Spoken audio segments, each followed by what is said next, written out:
सबको जय मसीह की। मैं जतिन बब्बर और आप देख रहे हैं मसीह परिवार चैनल। जैसे कि आप सब जानते हैं कि मैं इस चैनल पे प्रभु के अलग अलग दासों की वीडियोस डालता हूं, तो अगर आपको हमारा चैनल अच्छा लगता है तो आप इस चैनल को ज़्यादा से ज़्यादा सब्सक्राइब जरूर करें, ताकि आप प्रभु के वचन को सुन सके। वीडियोस को ज़्यादा से ज़्यादा शेयर करें, ताकि जिन लोगों तक वचन नहीं पहुंचा उन तक भी वचन पहुंच सके। सबको जय मसीह की। एक बार मैं आपसे दोबारा कहूँगा कि इस चैनल को सब्सक्राइब जरूर करें और वीडियोस को ज़्यादा से ज़्यादा शेयर करें। जय मसीह की।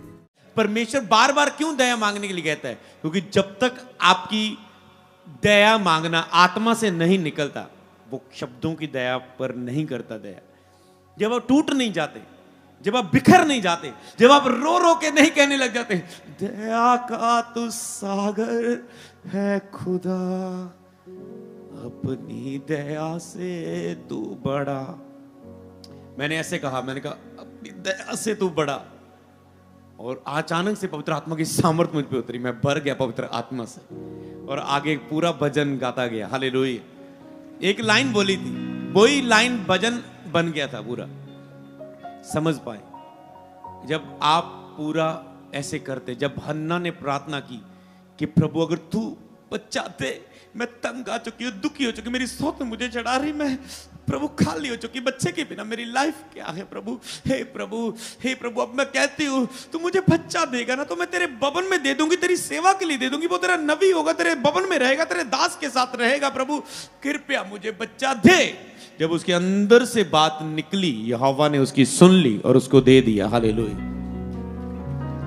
एक दिन मैं ऐसे ही प्रार्थना कर रहा था, एक चर्च का टीम का लड़का था, और मैंने कहा प्रभु देख, ये इतने साल से चल रहा, बहुत फेवरेट हमारा टीम मेंबर, कभी कोई गलती नहीं, कभी कोई मिस्टेक नहीं, मतलब दिल खुश, मतलब पूरे हर काम में पूरा हेल्प करने वाला। और उसकी लाइफ में कुछ ब्लेसिंग्स, कुछ की कुछ भी हिलजुल नहीं हो रही थी। मैंने कहा प्रभु, एक दिन ऐसे प्रार्थना कर रहा, बहुत बार प्रार्थना की उसके लिए, पर्सनल की, ले हैंड किए, बहुत कुछ किया। एक दिन ऐसे ही नॉर्मल सी प्रेयर कर रहा हूं और उसका ख्याल आ गया उसका, क्योंकि उसके बारे में सुना था पिछले दिन में कि वो बहुत टूटा हुआ है, बहुत बिखरा हुआ है। तो उसको देखकर उसके लिए मन में दया आई। उसी मन में आई हुई दया से मैंने कहा, ऐसे चलते हुए, कोई घुटने वाली प्रेयर नहीं, प्रभु प्लीज ना उस कर देना उस पे दया, प्रभु प्लीज प्लीज, ऐसे बातें करने लगा। प्रभु वो देख इतना अच्छा है, इतना अच्छा है, ऐसा ये है, वो। ओके, प्रेयर खत्म। कुछ दिन बाद देखा उसकी मैरिज हुई, फॉरेन के रास्ते खुले, बच्चा मिला, फॉरेन में काम मिला, लाइफ सेटल हुई, सब कुछ हुआ। समझ पा रहे? फिर स्पीड के साथ हुआ, और इससे पता लगता है दया आ चुकी है। अय्यूब धनवान था, क्योंकि प्रभु, शैतान ने भी कहा तेरा हाथ इसके ऊपर है, इसलिए ये इतना अमीर है, तूने इसको इतना अमीर किया हुआ है, इसलिए तुझसे प्यार करता है, तेरी महिमा करता है। परमेश्वर का नहीं, ये बिना मेरे दिए भी मुझसे प्यार करता है। या परख ले अय्यूब को, जो करना है कर ले उसके साथ, वो मेरा इनकार नहीं करेगा।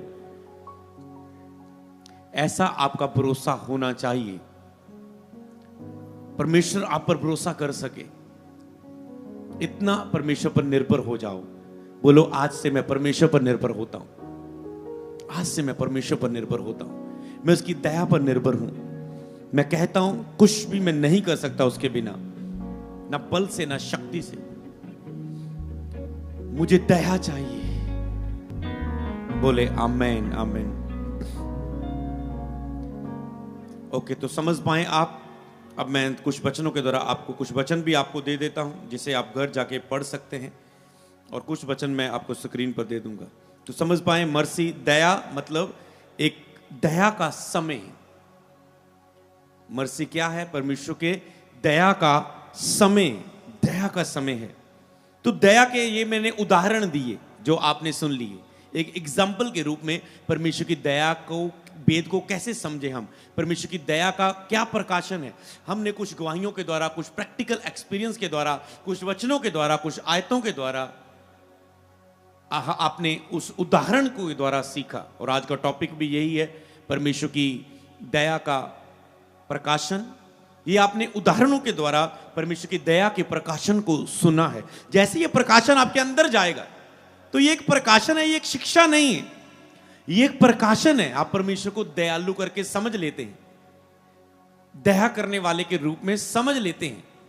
जब आप उसके दया करने वाले के रूप में समझ लेते हैं, फिर उसी प्रकाशन में प्रकाशन पा लेना आपको रिजल्ट नहीं देता, प्रकाशन के अनुसार कार्य करना आपको रिजल्ट देता है।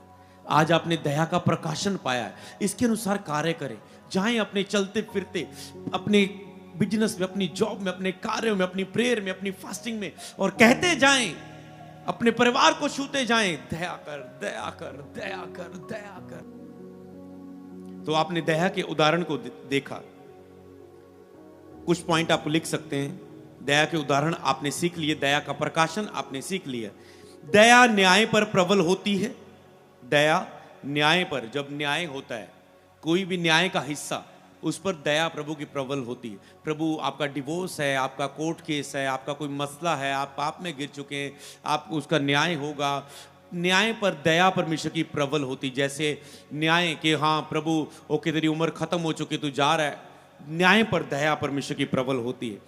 निर्गमन 33 की 19 आपको स्क्रीन पर देता हूं। निर्गमन 33 की 19 यहां पर लिखा है, उसने कहा, मैं तेरे सन्मुख होकर चलते हुए अपनी सारी भलाई दिखाऊंगा। मैं तेरे सन्मुख चलते अपनी सारी भलाई दिखाऊंगा और तेरे सन्मुख यहोवा के नाम का प्रचार करूंगा। जिस पर मैं दया करना चाहूं उस पर अनुग्रह करूंगा। जिस पर अनुग्रह करना चाहूं उस पर अनुग्रह करूंगा। जिस पर दया करनी चाहूं उस पर दया करूंगा। दया के लिए आपको प्रभु का स्वभाव पता होना चाहिए। यह है परमेश्वर का स्वभाव। कहता है, जिस पर मैं दया करनी चाहूं उस पर मैं दया करूंगा। मतलब परमेश्वर चुनता है कि मैंने किस पर दया करनी। इसका मतलब आपको मांगनी है दया, ताकि उसकी दया के लिए आप चुने जाएं। हालेलुया।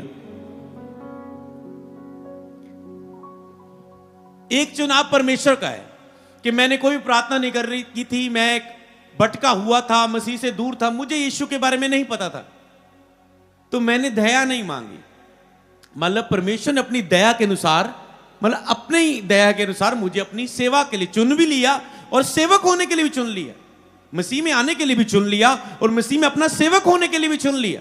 ये क्या हुई? प्रभु की दया। और अगर मैं कहने लगूं ये मैं आज, ये मेरे बल से, मैं फास्टिंग रखता हूं, मैं अपने आप के लिए मरता हूं, ये मैं रोजे रखता हूं, मैं इतना बीज बोता हूं, हाँ वो हमारे कार्य हैं, ये रियल है चीजें।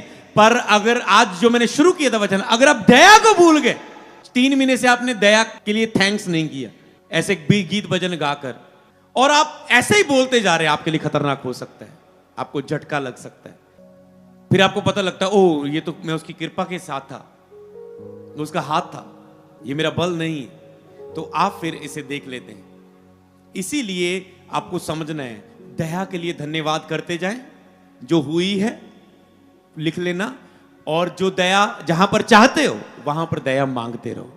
जहां पर हुई है हमेशा कहते जाओ, तेरे अनुग्रह से मेरा उद्धार हुआ, तेरे अनुग्रह से मेरा उद्धार हुआ, तेरा अनुग्रह हुआ तो मैं मसीह में आ गया। हमेशा यही, आप ये ना कहें और आप मसीह में आके ये कहते रहे, मसीह में 3 साल हो गए, मसीह में 4 साल हो गए, मसीह में 5 साल हो गए, मेरी लाइफ में कुछ नहीं हुआ, कुछ दया नहीं हुई, कुछ दया नहीं हुई। अपने आप से पूछो, 3 साल में कितना आपने ये धन्यवाद किया, प्रभु तेरे अनुग्रह के अनुसार, तेरी दया के अनुसार मेरे सारे पाप मिटाए गए, मेरा उद्धार हुआ, मैंने तुझे जाना, तेरा thanks, thank you Jesus, thank you Jesus तेरी दया के लिए। जो जहां दया हो चुकी वहां थैंक्स करना शुरू करो। यहां दया नहीं भी है, वहां भी आप दया को देखोगे यीशु के नाम में। हालेलुया। समझ पाए? थैंक्स करना शुरू करें, यहां दया हुई। पौलुस ने कहा, मैं जो कुछ भी हूं प्रभु के अनुग्रह से हूं। पर एक जगह उसने ये भी बोला, मैं सबसे ज्यादा अन्य भाषा बोलता हूं, मैं अपने आप को मारता कूटता हूं, जैसे मैं मसीह की चाल चला तुम भी मेरी सी चाल चलो। और ऐसे बहुत से वचन, 12-13 ऐसे बहुत से वचन हैं। आप लेंगे पौलुस तो घमंडी लग रहा है, मैं करता जा रहा है, मैं। वो मैं करने से पहले ये कह रहा है कि प्रभु मैं जो कुछ भी हूं तेरे अनुग्रह से हूं आज। समझ पाए? पर उसने इसके साथ ये भी जोड़ा, मैंने सबसे बढ़कर परिश्रम भी किया। पहले भी कहता है, मैं जो कुछ भी हूं तेरे अनुग्रह से हूं, प्रभु तेरा धन्यवाद, धन्यवाद, धन्यवाद। आगे चल के कह रहा है, पर मैंने सबसे बढ़कर परिश्रम भी किया। आपको लग रहा है अभी घमंडी हो गया, ये घमंडी हो गया। और फिर उसने तीसरी बार में क्या कहा, पर जो मैंने परिश्रम भी किया उसका बल, उसकी ताकत ताकत भी, उस रोजों की अपने आप के लिए मरने की ताकत भी उसकी दया से मुझे मिली। उसने कहा हालेलुया, कवर कर दिया उसने। अगर वो यहां रुका रहता, मैं सबसे ज्यादा अन्य भाषा बोलता हूं, मैं सबसे ज्यादा बोलता हूं, मैं सबसे ज्यादा मारता कूटता हूं, बस में करता हूं अपने आप को, अगर वो साथ में ना बोलता तो ऐसा करने की शक्ति भी मुझे परमेश्वर देता है। कई बार लोग दया के लिए थैंक्स करना भूल जाते हैं, समझ पाए। अगर ये वचन आपके अंदर चला गया और आपके अंदर ये प्रकाशन चला गया, तो जब मैं एक हल्का सा भी ले हैंड आप पर करूं, याद रखो आज मेरा ले हैंड आपको नहीं दे रहा है, वो मेरा एक जिम्मेवारी है कि मैं आपको बुलाया है और मैंने आप पर ले हैंड करना है। वो आपका फेथ था कि मैं ले हैंड लूंगा और प्रभु मेरे साथ करेगा, पर प्रभु अपना फेथ दिखाना चाहता है। प्रभु कहता है मेरा ये विश्वास है, परमेश्वर कहता है अगर ये मेरी दया के वचन पर आज विश्वास करे तो मेरी ये अपरंपार दया देखेंगे। हालेलुया, तो मेरी अद्भुत दया को देखेंगे अगर मेरे वचन के प्रकाशन को अपनाएंगे, सुनेंगे और उसमें चलेंगे। हालेलुया, मैं जिस पर दया करनी चाहूं उस पर दया करूंगा। पौलुस ने तो ही कहा मैं जो कुछ हूं प्रभु के अनुग्रह से हूं। अगर मैंने इतनी पत्रियां लिखी तो प्रभु का अनुग्रह जो मुझ पे हुआ। लिखे जब हम पापी ही थे तो मसीह हमारे लिए मरा, परमेश्वर की दया हम पर हुई। हम तो सब भेड़ों के समान भटके हुए थे। लिखा है परमेश्वर ने अपनी बड़ी कृपा दिखाई। अगर हम इसे उत्पत्ति 19 को पढ़ें, यहां पर लिखा है परमेश्वर ने अपनी बड़ी कृपा दिखाई। देख तेरे दास पर तेरा अनुग्रह की दृष्टि हुई और तूने उस पर बड़ी कृपा दिखाई। आपको बड़ी दया मांगनी। एक दिन प्रभु के अनॉइंटेड अभिषेक प्रभु के दास को प्रभु ने बोला, जब उसे अभिषेक उसकी लाइफ में आया नहीं था, वो प्रभु की उपस्थिति के साथ रहने लगा बहुत समय। और एक दिन प्रभु ने बात की, उसने कहा मेरी कृपा, मेरी दया, मेरा अनुग्रह तुझ पर बहुतायत से है। उसका नाम लेके बोला मेरा अनुग्रह आज से, मेरी कृपा तुझ पर बहुतायत से है, बहुत ज्यादा है। और जब वो उपयोग होने लगा, सारे वर्ल्ड ने देखी उस प्रभु के दास पर परमेश्वर की कृपा बहुतायत से थी। हालेलुया।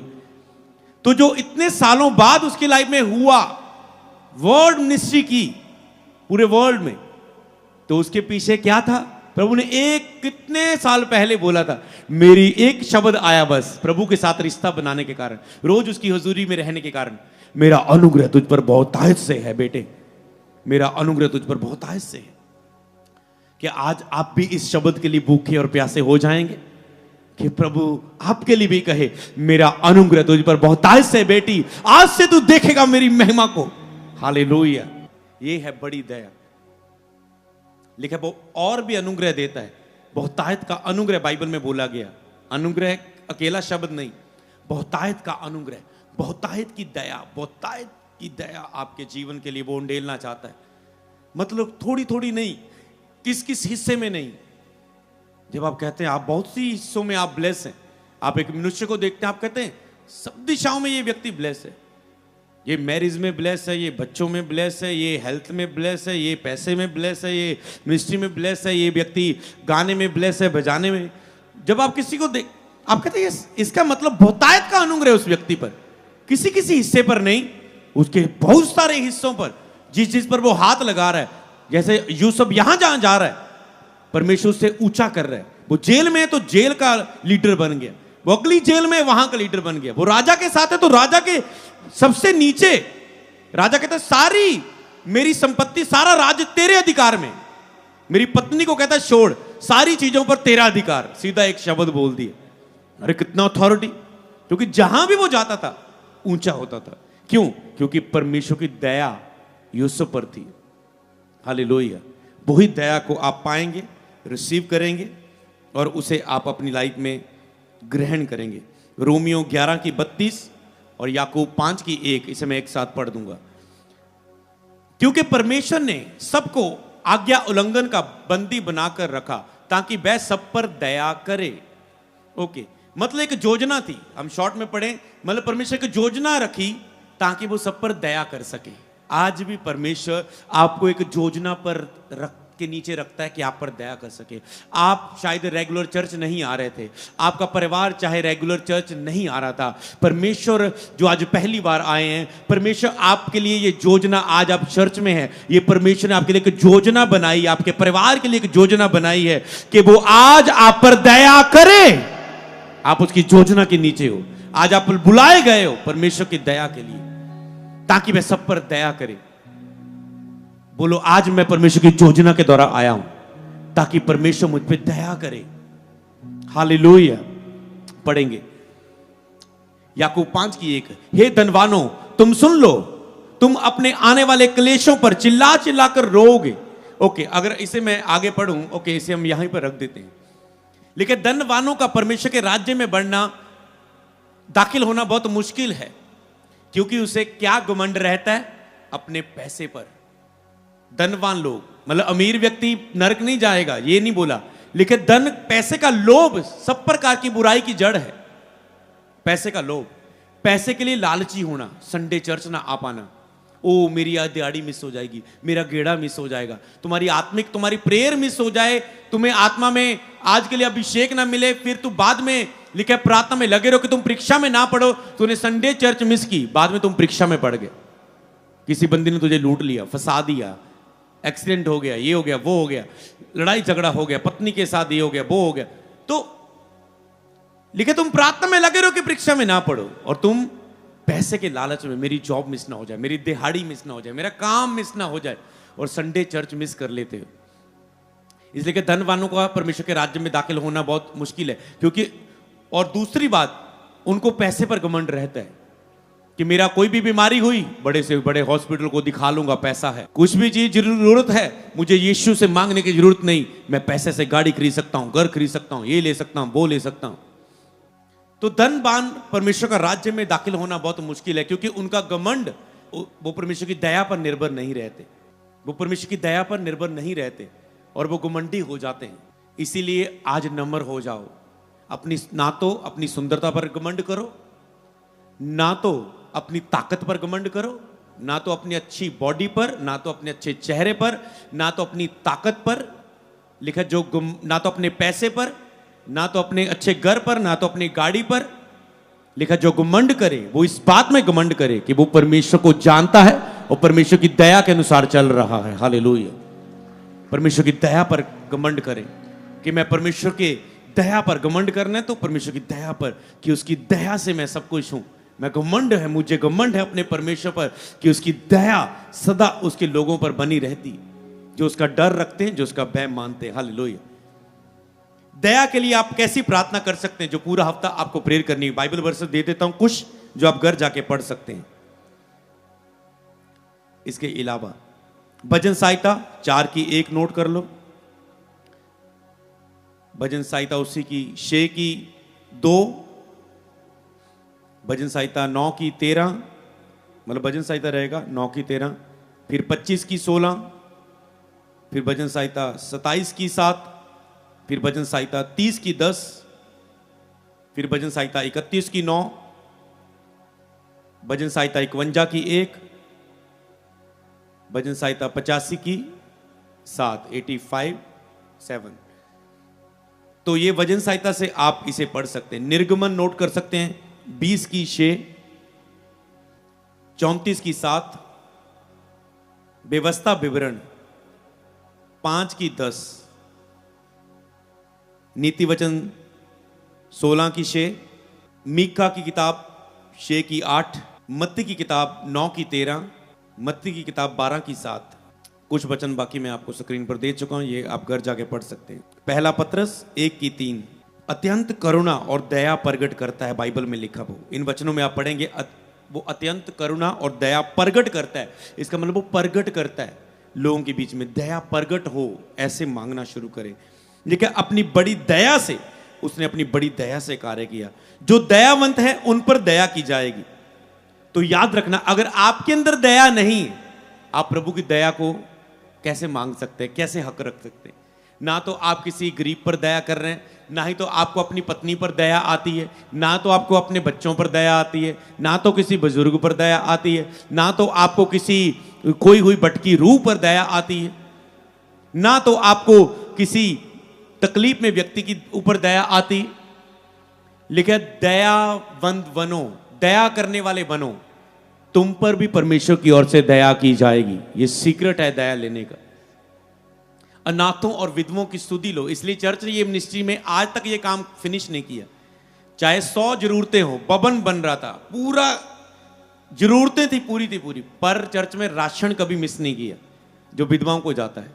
मतलब वो लॉक है चीजें कि नहीं ये काम भलाई करनी है, इमरजेंसी हेल्प करनी है, चाहे कुछ भी हो।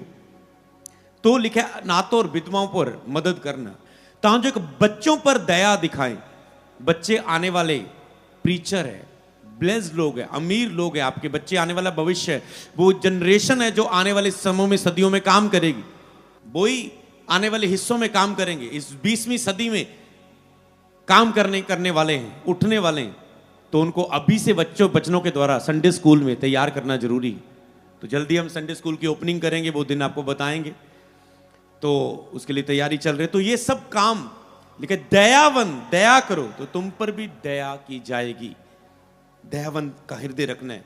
तू न्याय से काम करें और कृपा से प्रीति रखे। मीका ने उसने कहा तू न्याय से काम करे, कृपा से प्रीति रखे, दया से प्रीति रखे, दया करने के लिए और दया मांगने के लिए। प्यार हो तेरा दया शब्द से, ये प्रकाशन है दया का। लव हो तुझे दया शब्द से। उसकी करुणा लिखा है सदा की है, मिटने वाली नहीं है। हालेलुया। वो हजारों पर, उन हजारों पर लिखा करुणा करता है जो उसका भय मानते हैं। अपनी बड़ी कृपा परमेश्वर ने दिखाई है आज आपके बीच में। हालेलुया। तो आज क्या है? दया का समय आपके जीवन में। हालेलुया।